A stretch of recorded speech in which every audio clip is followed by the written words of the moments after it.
Hello friends, welcome to S M Kannada channel. ಇವತ್ತು ವಸುದೇವ ಕುಟುಂಬ ಸೀರಿಯಲ್ನಲ್ಲಿ ಏನಾಗುತ್ತೆ ಅಂತ ನೋಡೋಣ. ಅದಕ್ಕೂ ಮುಂಚೆ ವಿಡಿಯೋ ನೋಡ್ತಾ ಇರೋರೆಲ್ಲರೂ ಪ್ಲೀಸ್ ಬೇಗ ಬೇಗ ಸಬ್ಸ್ಕ್ರೈಬ್ ಮಾಡ್ಕೊಳ್ಳಿ, ಹಾಗೆ ಲೈಕ್ ಮಾಡೋದನ್ನ ಮರಿಬೇಡಿ.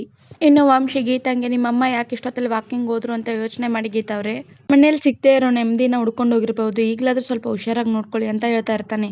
ಕುಮಾರ ವಂಶಿ ಹತ್ರ ಬಂದು ನಮ್ಮ ಅತ್ತೆ ನಿಮ್ಗೆ ಎಲ್ಲಿ ಸಿಕ್ಕಿದ್ರು, ಅಂದ್ರೆ ಇದೇ ದಾರಿಲಿ ನಡ್ಕೊಂಡು ಹೋಗ್ತಾ ಇದ್ರ ಅಥವಾ ಅಂತಿರ್ತಾನೆ. ಆಗ ವಂಶಿ, ಹಾಗೆ ಅನ್ಕೊಳ್ಳಿ, ಇವಾಗ ವಾಪಸ್ ಬಂದಿದಾರಲ್ವಾ, ಖುಷಿ ಪಡಿ, ಇನ್ ಮುಂದೆ ಆದ್ರೂ ನೆಮ್ಮದಿಯಾಗಿರೋಕ್ ಬಿಡಿ ಅಂತ ಹೇಳಿ ಹೊರಡ್ತಾನೆ. ಇನ್ನು ಮಾರನೇ ದಿನ ವಂಶಿ ತನ್ನ ರೂಮ್ ಅಲ್ಲಿ ಕೂತ್ಕೊಂಡು ಆಫೀಸ್ ಕೆಲಸ ಮಾಡ್ತಾ ಇರ್ತಾನೆ. ಆಗ ಸ್ವಾತಿ ಅವನ್ ಮುಂದೆನೆ ರೆಡಿ ಆಗ್ತಾ ಇರ್ತಾಳೆ. ಆಗ ವಂಶಿ, ಏನ್ ಮೇಡಮ್ ಅವರು ರೆಡಿ ಆಗ್ತಾ ಇದ್ದೀರಾ, ಬೆಂಗಳೂರು ಬರೋದಕ್ಕೆ ಮನ್ಸ್ ಮಾಡಿದಿರಾ ಹೇಗೋ ಅಂತಾನೆ. ಆಗ ಸ್ವಾತಿ, ಹಾಗೇನು ಇಲ್ಲ, ಸುಮ್ನೆ ರೆಡಿ ಆಗ್ತಾ ಇದ್ದೀನಿ ಅಷ್ಟೇ, ನಿನ್ನೆನೆ ಹೇಳಿದ್ನಲ್ಲ ನಾನ್ ಬೆಂಗಳೂರಿಗೆ ಬರಲ್ಲ ಅಂತ ಅಂತಾಳೆ. ಆಗ ವಂಶಿ, ಕೆಲವೊಂದು ವಿಷಯನ ಫೀಲಿಂಗ್ಸ್ ಅಲ್ಲಿ ತಗೋಬಾರ್ದು, ಪ್ರಾಕ್ಟಿಕಲಿ ಯೋಚನೆ ಮಾಡ್ಬೇಕು, ಇಲ್ಲಿದ್ದೇನ್ ಮಾಡ್ತೀಯಾ, ಪ್ಯಾಕ್ ಮಾಡಿ ಬೆಂಗಳೂರಿಗೆ ಬಾ ಅಂತಾನೆ. ಆಗ ಸ್ವಾತಿ, ಏನೋ ಆಸೆ ಇಟ್ಕೊಂಡು ಬೆಂಗಳೂರಿಗೆ ಬಂದಿದ್ದೆ, ಈಗ ಖಾಲಿ ಕೈಯಲ್ಲಿ ಮೋಸ ಮಾಡಿಸ್ಕೊಂಡು ಮನ್ಸಲ್ಲಿ ಬೆಂಕಿ ಇಟ್ಕೊಂಡು ನಾನು ವಾಪಸ್ ಬರಲ್ಲ ಅಂತ ಹೇಳ್ತಾಳೆ. ಆಗ ಇನ್ನೇನ್ ಮಾಡ್ತೀಯಾ, ಸೀದಾ ಪಶುಪತಿ ಹತ್ರ ಹೋಗಿ ಅವ್ನ್ ಕಾಲರ್ ಹುಡ್ಕೊಂಡು ಈಗ 4 ತೆಗ್ದು ಬಿಟ್ ಬಾ ಅಂತ ಹೇಳ್ತಾನೆ ವಂಶಿ. ಆಗ ಸ್ವಾತಿ, ಆ ಅವಕಾಶ ಇದ್ದಿದ್ರೆ ಅದನ್ನು ಮಾಡ್ತಿದ್ದೆ, ಆದ್ರೆ ಅದೆಲ್ಲ ಆಗೋ ಮಾತಲ್ಲ, ಅದಕ್ಕೆ ನಾನು ಬೇರೆ ದಾರಿ ಹುಡುಕ್ತಾ ಇರೋದು ಅಂತಾಳೆ. ಆಗ ಯಾವ ದಾರಿ ಅಂತಾನೆ ವಂಶಿ.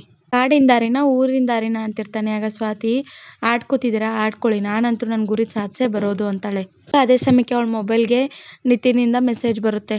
ಅದರಲ್ಲಿ ನಿತಿನ್ ದೇವಸ್ಥಾನದ ಹತ್ರ ಬನ್ನಿ ಮಾತಾಡೋದಿದೆ ಅಂತ ಕಳಿಸಿರ್ತಾನೆ. ಆಗ ಸ್ವಾತಿ ಮನಸ್ಸಲ್ಲಿ, ಏನಾದ್ರೂ ವಿಷಯ ಇದ್ರೆ ಇಲ್ಲೇ ಹೇಳ್ಬೋದಿತ್ತಲ್ಲ, ದೇವಸ್ಥಾನಕ್ಕೆ ಬನ್ನಿ ಅಂತ ಯಾಕೆ ಹೇಳಿದ್ದಾರೆ, ಬ್ಯಾಂಕ್ ಸ್ಟೇಟ್ಮೆಂಟ್ ಏನಾದ್ರೂ ಸಿಗ್ತಾ, ಏನಾದ್ರೂ ಆಗ್ಲಿ ಅಲ್ಲಿಗೆ ಹೋಗಿ ನೋಡೋಣ ಅಂತ ಅನ್ಕೋತಾ ಇರ್ತಾಳೆ. ಆಗ ಅವಳು ಗೊಣಗ್ತಾ ಇರೋದನ್ನ ಕೇಳಿ ವಂಶಿ, ಹಲೋ, ಇಷ್ಟೊತ್ತು ಚೆನ್ನಾಗಿದ್ದೆ ಅಲ್ವಾ, ಏನಾಯ್ತು ಸಡನ್ ಆಗಿ, ಏನ್ ಒಬ್ಬೊಬ್ಳೆ ಮಾತಾಡ್ತಾ ಇದೀಯಾ, ನನ್ಗೇನಾದ್ರೂ ಬೈಯೋ ಹಾಗಿದ್ರೆ ಡೈರೆಕ್ಟ್ ಆಗಿ ಬೈ, ಏನೂ ಆಗಲ್ಲ ಅಂತ ಹೇಳ್ತಿರ್ತಾನೆ. ಆಗ ಸ್ವಾತಿ, ಸುಮ್ನೆ ಇರಿ, ನಂಗೆ ಬೆಳಗ್ಗೆನೆ ಇರಿಟೇಟ್ ಮಾಡ್ಬೇಡಿ, ನಿಮ್ ಕೆಲಸ ನೀವು ಮಾಡ್ಕೊಳ್ಳಿ ಅಂತಿರ್ತಾಳೆ. ಆಗ ವಂಶಿ, ಏನಾದ್ರೂ ಮಾಡ್ಕೊ, ನಾನಂತರೂ ಬೆಂಗಳೂರಿಗೆ ಹೊರಟೆ ಅಂತಾನೆ.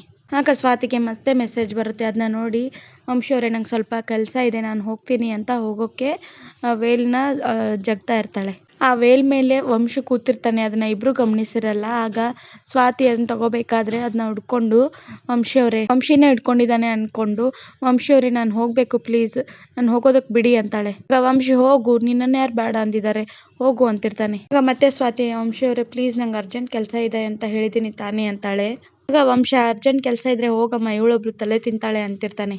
ದುಪ್ಪಟ ಬಿಡಿ ವಂಶಿ ಅವ್ರೆ ಅಂತಾಳೆ. ಆಗ ವಂಶಿ, ನಿನ್ ದುಪ್ಪಟ ನಾನೆಲ್ಲಿ ಉಡ್ಕೊಂಡಿದೀನಿ ಅಂತಾನೆ. ಆಗ ತಿರುಗಿ ನೋಡ್ತಾಳೆ ಸ್ವಾತಿ. ಆಗ ಸ್ವಾತಿ ಅದನ್ನ ನೋಡಿ ವೇಲ್ನ ತಗೊಳಕ್ಕೆ ಅಂತ ಹೇಳಿ ಅವನ್ನ ಕೈ ಮುಟ್ಟಿ ಹಿಂಗ್ ಸರಿಸಿ ತಗೊಂಡ್ ಹೋಗ್ತಾಳೆ. ಆಗ ವಂಶಿ, ಒಳ್ಳೆ ಲೂಸ್ ಸವಾಸ ಆಯ್ತು ಅಂತ ಅನ್ಕೋತಾ ಇರ್ತಾನೆ. ಈ ಕಡೆ ಸ್ವಾತಿ ನಿತಿನ್ ಹುಡ್ಕೊಂಡು ದೇವಸ್ಥಾನದ ಹತ್ರ ಬರ್ತಾ ಇರ್ತಾಳೆ. ನಿತಿನ್ ಅವರು ಆತರ ಪಟ್ಟು ಈ ತರ ಮಾಡಲ್ವಲ್ಲ, ಯಾಕೆ ಈ ತರ ಮಾತಾಡ್ತಾ ಇದಾರೆ, ಎಲ್ಲಿದ್ದಾರೋ ಏನೋ ಅಂತ ಫೋನ್ನೇ ನೋಡ್ತಾ ಬರ್ತಿರ್ತಾಳೆ. ಒಬ್ರು ಹೂ ಮರ ಅಜ್ಜಿ ಹೂನ ಬುಟ್ಟಿಲಿ ಇಟ್ಕೊಂಡ್ ಬರ್ತಾ ಇರ್ತಾರೆ. ಸ್ವಾತಿ ನೋಡ್ದೆ ಅವಳಿಗೆ ಡ್ಯಾಶ್ ಹೊಡೆದು ಹೂನ ಬೀಳಿಸ್ಬಿಡ್ತಾಳೆ. ಆಗ ಅವ್ರು, ಏನಮ್ಮ ನಾನು ಹೂನೆಲ್ಲ ಬೀಳಿಸ್ಬಿಟ್ಟೆ, ಅಷ್ಟು ಗೊತ್ತಾಗಲ್ವೇನಮ್ಮ ನಿಂಗೆ ಅಂತಿರ್ತಾರೆ. ಆಗ ಸ್ವಾತಿ, ಸಾರಿ ಅಮ್ಮ, ಏನೋ ಅರ್ಜೆಂಟಲ್ಲಿ ಫೋನ್ ನೋಡ್ತಾ ಬರ್ತಾ ಇದ್ದೆ, ಗೊತ್ತಾಗ್ಲಿಲ್ಲ ಅಂತಾಳೆ. ಆಗ ಅವರು, ಫೋನ್ ಒಂದ್ ಇದ್ಬಿಟ್ರೆ ನಿಮ್ಗೇನು ಕಾಣೋದೇ ಇಲ್ಲ ಅಂತ ಬೈತಾ ಇರ್ತಾರೆ. ಆಗ ಸ್ವಾತಿ, ಇಲ್ಲ ಅಮ್ಮ ಪ್ಲೀಸ್ ಬೇಜಾರು ಮಾಡ್ಕೊಬಿಡಿ, ನಾನೇ ತಕ್ಕೊಡ್ತೀನಿ ಹೂವನ ಅಂತ ಹೇಳಿ ಎಲ್ಲ ಹೂವನ್ನು ತೆಗೆದು ಬುಟ್ಟಿಲಿ ಇಟ್ಕೊಡ್ತಾಳೆ. ಹಾಗೆ ಅಲ್ಲಿಂದ ಮುಂದೆ ಬಂದು ನಿತಿನ್ಗೆ ಕಾಲ್ ಟ್ರೈ ಮಾಡ್ತಾನೆ ಇರ್ತಾಳೆ. ಅಲ್ಲಿ ರೌಡಿಗಳು ಇವಳಿಗೋಸ್ಕರ ಕಾಯ್ತಾ ಕುತ್ಕೊಂಡಿರ್ತಾರೆ ಗಾಡೀಲಿ. ಆಗ ರೌಡಿಗಳು ಪ್ಲಾನ್ ಮಾಡಿ ಅದರಲ್ಲಿ ಒಬ್ಬ ರೌಡಿ ಬಂದು ಮೊಬೈಲ್ ತೋರಿಸಿ ಏನೋ ಅಡ್ರೆಸ್ ಕೇಳೋ ನೆಪ ಮಾಡಿ ಸ್ವಾತಿನ ಮಾತಾಡ್ಸ್ಕೊಂಡು ನಿಂತ್ಕೋತಾನೆ. ಆಗ ನಿಧಾನಕ್ಕೆ ಅವ್ರ ಗಾಡಿ ತಗೊಂಡ್ಬರ್ತಾರೆ, ಎಲ್ಲರೂ ತಗೊಂಬಂದು ಸ್ವಾತಿನ ಅದರಲ್ಲಿ ಎಳ್ಕೊಂಡು ಕೂರ್ಸ್ಕೊಂಡು ಹೋಗ್ಬಿಡ್ತಾರೆ. ಹಾಗೆ ಗಾಡಿಲಿ ಕೂರ್ಸ್ಕೊಂಡು ಹೋಗ್ಬೇಕಾದ್ರೆ ಸ್ವಾತಿ ದುಪ್ಪಟ ರೋಡಲ್ಲೇ ಬಿದ್ಬಿಟ್ಟಿರುತ್ತೆ. ಇನ್ನು ಈ ಕಡೆ ಗೀತಾ ಮನೆಯಲ್ಲಿ ಗೀತಾ ಲಗೇಜ್ ಬ್ಯಾಗ್ನ ಎಲ್ಲ ಎತ್ತಿ ಕುಕ್ಕರ್ಸಿ ಇಡ್ತಾ ಇರ್ತಾಳೆ. ಆಗ ಅದನ್ನ ನೋಡಿ ಪ್ರೀತಿ, ಗೀತಾ ಅಕ್ಕ, ಅದರಲ್ಲಿ ಜಾತ್ರೆಯಲ್ಲಿ ತಗೊಂಡಿರೋ ಗಾಜಿನ ಬಳೆಗಳಿವೆ, ಜೋರಾಗಿ ಯಾಕೆ ಇಡ್ತಾ ಇದೀಯ, ಬಳೆಗಳೆಲ್ಲ ಒಡೆದೋಗಲ್ವಾ ಅಂತಾಳೆ. ಆಗ ಗೀತಾ, ಒಡೆದ್ರೆ ಒಡಿಲಿ ಬಿಡು ಪ್ರೀತಿ, ಇಲ್ಲಿ ನಮ್ಮ ಮನ್ಸೆ ಒಡೆದೋಗಿ ಏನೋ ಆಗೇ ಇಲ್ಲೋ ಅನ್ನೋ ತರ ಆಗಿದೆ, ಇನ್ನ ಅದ್ರ ಮುಂದೆ ನಿನ್ ಬಳೆ ಹೆಚ್ಚಾ ಅಂತಾಳೆ.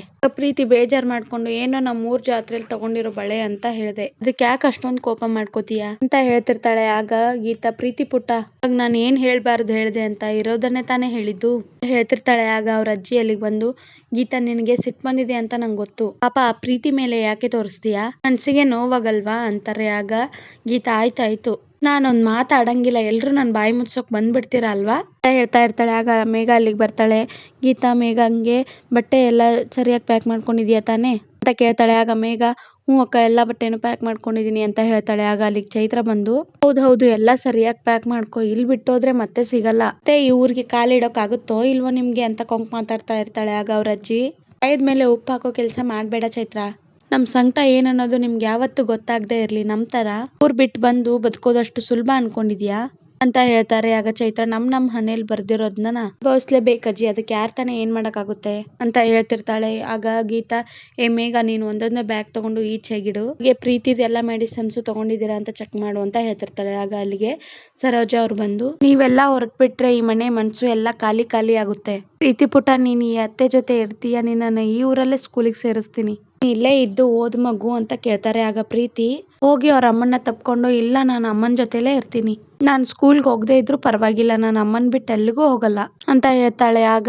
ಸರೋಜ ಅವರು, ಸರಿ ಪ್ರೀತಿ, ನೀನು ನಿಮ್ಮ ಅಮ್ಮನ ಜೊತೆನೇ ಇರು. ಪದ್ಮ, ನೀವು ಮತ್ತೆ ಆ ಬಾಡಿಗೆ ಮನೆಗೆ ಹೋಗ್ತಾ ಇದ್ದೀರಾ, ಅಲ್ಲೇನು ತೊಂದ್ರೆ ಆಗಲ್ಲ ತಾನೇ? ಯಾಕೋ ನಿಮ್ಮನ್ನೆಲ್ಲ ಕಳ್ಸೋಕೆ ಮನ್ಸೇ ಬರ್ತಾ ಇಲ್ಲ ಕಣ್ರಿ ಅಂತಾರೆ. ಆಗ ಪದ್ಮ ಅವರು, ಹ್ಞೂ ಅದಕ್ಕೆ ನಾವು ಮತ್ತೆ ಅಲ್ಲಿಗೆ ಹೋಗ್ತೀವಿ, ಅದನ್ ಬಿಟ್ರೆ ನಮ್ಗೆ ಬೇರೆ ದಾರಿ ಏನಿದೆ ಹೇಳಿ, ಎಲ್ಲ ನಮ್ಮ ಹಣೆ ಬರ, ಅದೇ ಜೀವನ ಆಗೋಯ್ತು ನಮ್ದು ಅಂತ ಹೇಳ್ತಾರೆ. ಆಗ ಗೀತಾ, ಮತ್ತೆ ಅದೇ ಮನೆಗ? ಸಾಧ್ಯನೇ ಇಲ್ಲ, ನಾವು ಹೋಗೋದು ಹೇಗಿದ್ರು ಬಾಡಿಗೆ ಮನೆಗೆ ತಾನೆ, ಯಾವ ಮನೆ ಆದ್ರೇನು ನಾವು ಬೇರೆ ಕಡೆನೆ ಮನೆ ಹುಡ್ಕನ ಅಂತಾಳೆ. ಆಗ ಕುಮಾರ, ಗೀತಾ ಮತ್ತೆ ಬೇರೆ ಮನೆ ಹುಡ್ಕೋದು ಅಂದ್ರೆ ತಮಾಷೆ ಅಲ್ಲ, ಒಂದ್ಸಲಿ ಅಜ್ಜಿ ಮತ್ತೆ ಪ್ರೀತಿ ಬಗ್ಗೆನೂ ಯೋಚನೆ ಮಾಡು ಅಂತಾನೆ. ಗೀತಾ, ಯಾವ ಕಷ್ಟನೂ ಆಗಲ್ಲ ಮಾವ, ದಿನ ಬೆಳಿಗ್ಗೆ ಎದ್ದು ಆ ಸ್ವಾತಿ ಮುಖನ ನನ್ ಕೈಲಿ ನೋಡಕ್ ಆಗಲ್ಲ, ನಾವು ಬೇರೆ ಮನೆ ಹುಡ್ಕೋಣ, ಆ ಮನೆಗಂತೂ ನಾನು ಬರಲ್ಲ ಅಂತಾಳೆ. ಆಗ ಅವ್ರಮ್ಮ, ಏನಾಗಿದೆಯಾ ನಿನಗೆ, ಈಗ ನಮ್ಗೆ ಬೇರೆ ಮನೆಗೆ ಹೋಗಕ್ಕೆ ದುಡ್ಡೆಲ್ಲಿದೆ, ಪರಿಸ್ಥಿತಿನ ಅರ್ಥ ಮಾಡ್ಕೊ, ಸದ್ಯಕ್ಕೀಗ ಅದೇ ಮನೆಗೆ ಹೋಗೋಣ, ಮುಂದಕ್ಕೆ ಏನ್ ಮಾಡ್ಬೇಕಂತ ಯೋಚನೆ ಮಾಡೋಣ ಅಂತಿರ್ತಾರೆ. ಆಗ ಚೈತ್ರ, ಹೌದು ಗೀತಾ, ಕೈಯಲ್ಲಿ ಕಾಸಿಲ್ದೆ ಇರುವಾಗ ಮೈಯಲ್ಲಿ ಎಷ್ಟು ಸೊಕ್ಕಿದೆ ಅಂತ ತೋರಿಸ್ಬಾರ್ದು, ಉಳ್ಕೊಳ್ಳೋದಕ್ಕೆ ಒಂದ್ ಮನೆ ಸಿಕ್ಕಿದೆಯಲ್ಲ ಅಂತ ಖುಷಿಯಾಗಿರೋದ್ ಬಿಟ್ಟು ಉಳ್ಕೊಳ್ಳೋದಕ್ಕೆ ಒಂದ್ ಮನೆ ಸಿಕ್ತಲ್ಲ ಅನ್ನೋದ್ ಬಿಟ್ಟು ಕೊಂಕಾಡ್ತಿದ್ಯಲ್ಲೇ ಅಂತಾಳೆ.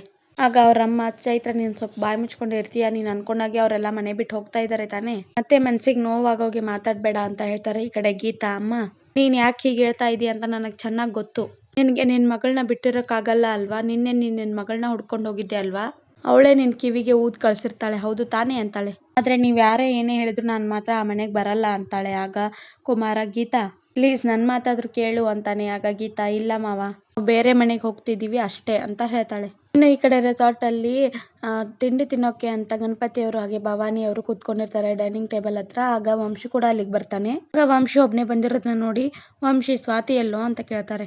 ಆಗ ವಂಶಿ ಇವಾಗ ತಾನೇ ರೆಡಿಯಾಗಿ ಸ್ವಲ್ಪ ಹೊತ್ತಿಗೆ ಮುಂಚೆ ಇಲ್ಲಿ ಕೆಳಗಡೆಗೆ ಬಂದ್ಲು ಅಂತ ಹೇಳ್ತಾನೆ. ಆಗ ಅವ್ರ ಅಜ್ಜಿ, ಅವಳು ಇಲ್ಲಿ ಬರ್ಲಿಲ್ಲ ಕಣೋ, ಅವಳಿಗೋಸ್ಕರನೇ ಕಾಯ್ತಾ ಇದೀವಿ ಅಂತ ಹೇಳ್ತಾರೆ. ಆಗ ರಾಧಿಕಾ ಅವರು, ಅವಳು ಬರ್ತಾಳೆ, ಅದಕ್ಕೆ ಅವಳಿಗೋಸ್ಕರನೇ ಬ್ರೇಕ್ಫಾಸ್ಟ್ ಮಾಡೋಣ ಅಂತ ಕಾಯ್ತಾ ಇದೀವಿ ಕಣೋ ಅಂತ ಹೇಳ್ತಾರೆ. ಆಗ ವಂಶಿ, ನಾನು ಇವತ್ತು ಬೆಂಗಳೂರಿಗೆ ಹೋಗೋಣ ಅಂತ ಹೇಳಿದೆ, ಆಮೇಲೆ ಅವಳು ಆಚೆಗೆ ಬಂದ್ಲು, ಮೇ ಬಿ ತಿಂಡಿ ತಿನ್ನೋಕ್ ಬಂದಿರ್ಬೋದು ಅಂತ ನಾನು ಸುಮ್ನಾದೆ ಅಂತಾನೆ. ಭವಾನಿ ಅವರು, ಇಲ್ಲಿ ಯಾವ್ದೋ ಹೊಸ ಸಮಸ್ಯೆ ಶುರು ಆಗೋ ತರ ಇದೆಯಲ್ಲ, ರಾಧಿಕಾ ನೀನ್ ರೆಸಾರ್ಟ್ ಎಲ್ಲ ಒಂದ್ಸಲಿ ನೋಡ್ಕೊಂಬ, ಬೇಜಾರ್ ಮಾಡ್ಕೊಂಡು ಎಲ್ಲಾದ್ರೂ ಕೂತ್ಕೊಂಡಿರ್ತಾಳೆ, ಕರ್ಕೊಂಬ ಅಂತ ಹೇಳ್ತಾರೆ.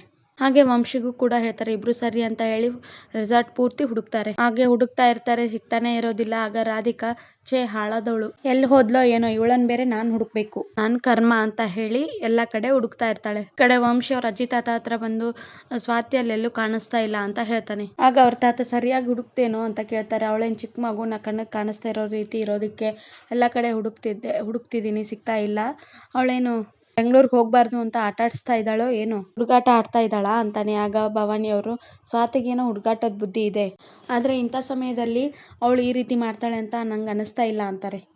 ಆಗ ಗಣಪತಿ ಅವರು, ಅವಳು ಮನೆ ಕಳ್ಕೊಂಡು ದುಃಖದಲ್ಲಿದ್ದಾಳೆ, ಹಾಗೆಲ್ಲ ತಮಾಷೆ ಮಾಡೋಳಲ್ಲ ಅಂತಿರ್ತಾರೆ. ಆಗ ವಂಶಿ ಕೂಡ, ಹೌದು, ಆದ್ರೆ ಹೋಗ್ಬೇಕಾದ್ರೆ ಯಾರಿಗಾದ್ರೂ ಹೇಳ್ಬಿಟ್ಟು ಹೋಗ್ಬೇಕು ತಾನೆ, ಸುಮ್ನೆ ಯಾಕೆ ಹೋದ್ಲು ಅಂತ ಅನ್ಕೋತಾ ಇರ್ತಾನೆ.